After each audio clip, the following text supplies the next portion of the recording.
หัวหน้าคณะโฆษณาอบรมศูนย์กลางภาคได้เน้นหนักให้คณะโฆษณาอบรมแขวงหลวงพระบางสืบโตในการเอาใจใส่พัฒนาความรู้ความสามารถและทักษะวิชาเฉพาะปรับปรุงวิธีการเฮ็ดเวียกให้มีความว่องไวถูกต้องทันเหตุการณ์และสามารถตอบสนองต่อเวียกงานในยุคดิจิตอลวันที่24สิงหาคม2026ที่ห้องประชุมสถานีวิทยุโทรภาพแขวงหลวงพระบางทานกำพันธ์เผยในวงศ์กรรมการกรมการเมืองศูนย์กลางภาคหัวหน้าคณะโฆษณาผมศูนย์กลางภาคห้องประธานสภาทฤษฎีศูนย์กลางภาคพร้อมด้วยคณะได้เยี่ยมยามและพบปะอบรมพนักงานคณะโฆษณาผมแขวงหลวงพระบางโดยมีทานท้องจันทร์รัตนประดิษฐ์กรรมการภาคแขวงหัวหน้าคณะโฆษณาผมแขวงหลวงพระบางให้การต้อนรับ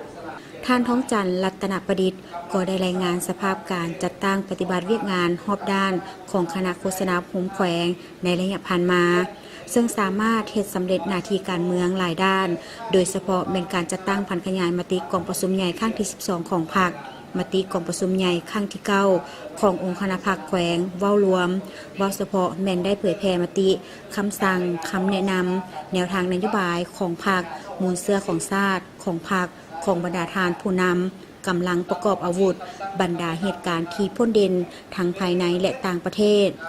ท่านท้องจันทร์รัตนประดิษฐ์ยังได้รายงานขอคงข้างแผนการในต่อหน้าและเสนอบางปัญหาต่อคณะนำคณะโฆษณาผมส่วนกลางภาคเพื่อมีทิศชี้นำในการจัดตั้งปฏิบัติเวียกงานโฆษณาผมแขวงให้มีประสิทธิภาพและประสิทธิผลสูงขึ้นอีกด้วย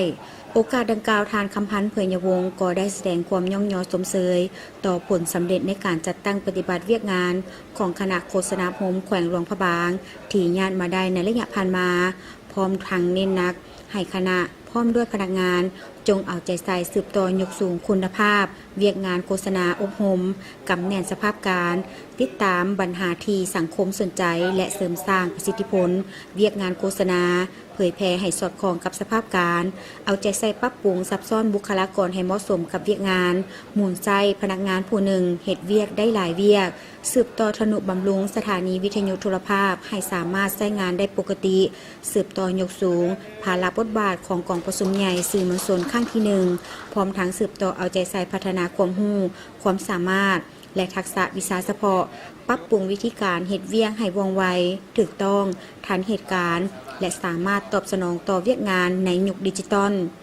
ภายหลังสำเร็จพบปะอบรมทานคำพันธ์เผยยวงศ์พร้อมด้วยคณะก็ได้เยี่ยมชมการจัดตั้งปฏิบัติเวียกงานตัวจริงอยู่สถานีเครื่องทรงวิทยุแขวงและสถานีเครื่องทรงโทรภาพแห่งชาตินครหลวงพระบางตื่นอีก